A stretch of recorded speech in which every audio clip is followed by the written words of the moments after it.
Касаемо входа нашей компании именно в город Павлодар, в специальную экономическую зону, это выбор не случайный, ввиду того, что при первой же встрече с управлением, с акиматом у нас сложилось четкое и ясное понимание, что мы будем здесь. Данное производство имеет способности локализации на первой фазе более 50%.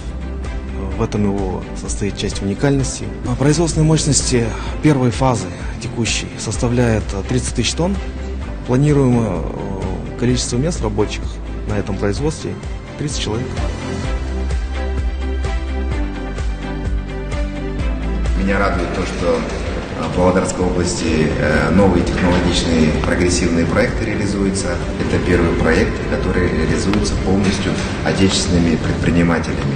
И радует то, что этот проект реализуется при содействии и с помощью научной мысли, при содействии бизнеса, государства и науки. Это тот самый подход, когда лучшие проекты по НИОКР начинают реализоваться, происходят глубокие лабораторные исследования, и в конечном счете происходит коммерциализация научной мысли.